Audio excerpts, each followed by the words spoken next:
Les cris des enfants qui ont perdu leurs parents, ceux des mères qui ont perdu leurs enfants. Ces images et ces sons resteront gravés en moi pour toujours. Les enfants palestiniens subissent la peur, l'insécurité, les déplacements, les bombardements, le froid, la pluie.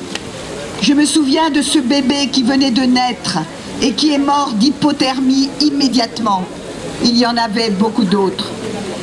Actuellement, un enfant sur 3 est en situation de famine aiguë avec une carence. Les séquelles affecteront leur développement mental et corporel, c'est certain. Quand on a été témoin de ce massacre, ce sont des choses qu'on ne peut pas oublier. J'ai entendu des responsables israéliens justifier la mort des enfants en disant qu'ils étaient de futurs combattants du Hamas. Ils ont même détruit les centres de production de gamètes et de spermatozoïdes qui existaient à Gaza. Le niveau de violence est inouï. Quand l'hôpital Al-Shifa a été bombardé, 4 mamans ont été retrouvées mortes au service de la maternité. Mes confrères ont fait des césariennes pour sauver les bébés et les réanimer. L'armée israélienne a débarqué dans l'hôpital, a arraché les bébés. Ils ont été retrouvés morts 2 jours après dans un terrain vague. Les camarades, moi je vais vous lire les communiqués de nos camarades du syndicat de la CGT des dockers de Fos-sur-Mer qui ont bloqué à ce jour 3 containers et dont le secrétaire du syndicat a été placé en garde à vue hier.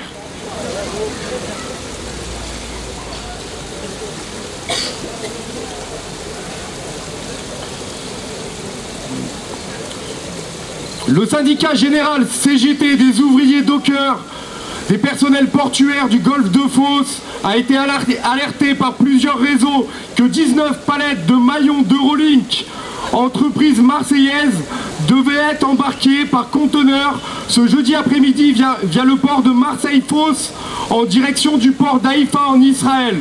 Ces maillons d'Eurolink sont des pièces détachées pour les fusils mitrailleurs servant à l'armée israélienne pour continuer le massacre de la population palestinienne. Nous le répétons encore et encore, les dockers et portuaires du golfe de Fos ne participeront pas au génocide en cours orchestré par le gouvernement israélien. Nous sommes pour la paix entre les peuples. Nous sommes opposés à toutes les guerres. Nous déplorons tous ces conflits armés qui engendrent la mort, la misère et l'exode des populations. Suite au deuxième communiqué, BDS Saint-Etienne et la CGT vont s'organiser pour se rapprocher des salariés d'usines d'armement à Firminy pour mener une action conjointe avec les salariés de l'entreprise. Merci. Les autorités israéliennes ont déjà décidé que le navire ne devait pas s'approcher du territoire palestinien. À bord du navire se trouve la députée française Rima Hassan, l'activiste Greta Thunberg, ainsi que 10 militants non violents déterminés à acheminer une aide humanitaire vitale à la population de Gaza. La Freedom Flotilla risque d'être interceptée en eau internationale, avec une possible arrestation de l'équipage, ou remorquée de force jusqu'au port israélien d'Ashdod, où les militants pourraient être détenus. Cette décision survient alors que plusieurs rapporteurs spéciaux des Nations Unies appellent à garantir un passage sécurisé pour ce navire humanitaire. Ils rappellent que la population de Gaza a un droit fondamental à recevoir une aide humanitaire. La conférence de presse de Lula avec le locataire de l'Élysée. Lula dénonce le génocide devant le locataire de l'Élysée. Il dit que c'est affreux et que c'est intolérable ce génocide. Et Macron se retourne, le regarde comme s'il entendait quelque chose qui venait d'ailleurs, une personne non identifiée. Sous couvert d'aide humanitaire, la Gaza Humanitarian Foundation, mise en place par les États-Unis et Israël, participe au transfert forcé des Palestiniens hors de la bande de Gaza. La crise au sommet de l'État d'Israël s'accentue, tandis que l'armée profite des distributions alimentaires au compte-gouttes pour accentuer le génocide. Pour l'arrêter, une exigence monte dans le monde: rompre tous les liens avec l'État génocidaire. Ne mâchons pas nos mots. Cette zone humanitaire dans laquelle l'armée compte parquer 2 millions d'habitants de Gaza se résume en 3 mots. Camp de concentration. Netanyahou a été accusé par Avir Lieberman, je ne sais pas si vous avez entendu cette info, de militariser un groupe de gens pour aller piller l'aide humanitaire à Gaza. Avigdor Lieberman est un mec d'extrême droite, le chasse, qui était ministre des Affaires étrangères ou de je ne sais plus quoi dans le précédent ministère et qui a fait scission avec Netanyahou. Et le comble, c'est que Netanyahou a reconnu les faits hier, alors, donc ça c'était avant-hier, il a reconnu les faits en disant qu'est-ce qu'il y a de mal à ça. L'intervention précédente, Avigdor Lieberman, retenez ce nom, est un ultranationaliste, lui athée, mafieux, c'est un mafieux.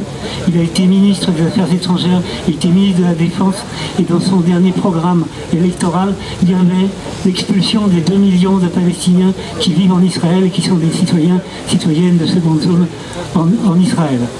Voilà pour Avigdor Lieberman.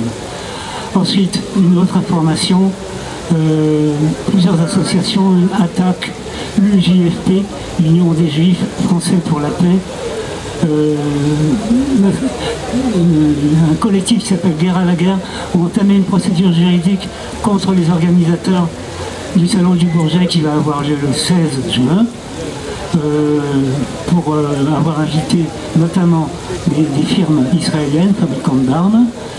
Le résultat de l'action juridique va être donné par le tribunal mardi 10. Bon, nous on vient prendre la parole parce qu'aujourd'hui c'est la marche des fiertés à Ogona et que ça nous semble important aussi de faire le lien avec la situation en Palestine.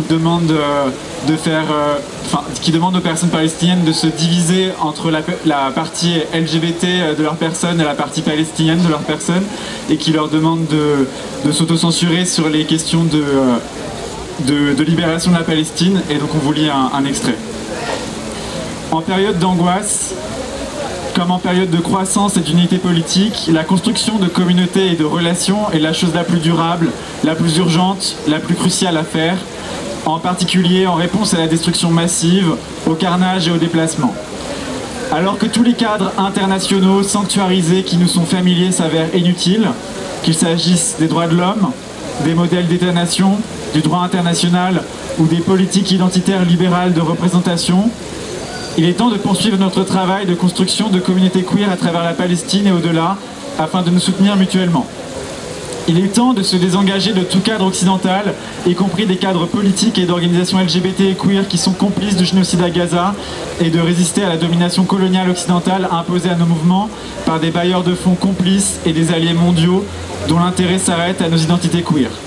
Et là j'ai la lettre ouverte de 1200 universitaires et administrateurs israéliens qui ont publié dans cette lettre ouverte pour protester contre les crimes de guerre, même les crimes contre l'humanité commis par l'armée israélienne à Gaza.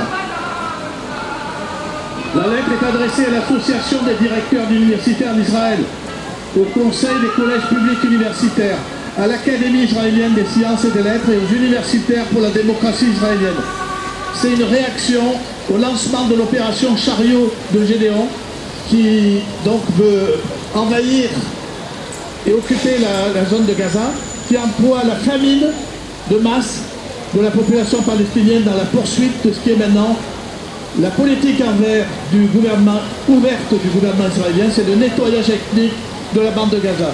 Donc que des Israéliens dénoncent cela, je vais lire le début du communiqué qui est assez intéressant, ça veut dire qu'il commence à y avoir une prise de conscience à l'intérieur du peuple israélien. C'est une lettre au président de la République d'un appel de personnalités humanitaires, médecins, avocats, cinéastes, responsables syndicaux, que je vous invite d'ailleurs à signer. Elle est en ligne sur change.org. On en a distribué un certain nombre, mais il m'en reste quelques-uns si vous voulez l'adresse. Monsieur le Président de la République, chaque jour, chaque heure, chaque minute qui passe aggrave l'horreur à Gaza. Depuis quelques semaines, vos déclarations, comme celles de vos ministres, le reconnaissent. Mais ces mots, ces déclarations, ces condamnations ne peuvent par eux-mêmes changer la tragique réalité. Ils ne peuvent, vous le savez, changer le sort de ces dizaines de milliers d'enfants décharnés et promis à une mort certaine si le bras des assassins n'est pas arrêté maintenant. Pour cela, il faut agir. Nous, sous-signés, nous demandons de recevoir une délégation de toute urgence pour vous faire part d'une exigence qui monte dans tout le pays, comme elle monte à l'échelle internationale parmi tous ceux qui protestent contre le génocide. Monsieur le Président de la République, pour faire cesser le génocide, il faut tout de suite, vous en avez le pouvoir, rompre tous les liens diplomatiques, politiques, militaires, économiques, commerciaux et culturels avec l'État d'Israël. Parce que chaque minute compte, vous devez maintenant rappeler votre ambassadeur à Jérusalem et faire expulser l'ambassadeur de Netanyahou, Smotrich et Ben Gvir. Vous devez maintenant faire cesser toute livraison d'armes ou de composants d'armement par les grandes entreprises françaises. Vous devez maintenant faire suspendre l'accord d'association Union Européenne-Israël et tous les accords commerciaux en cours.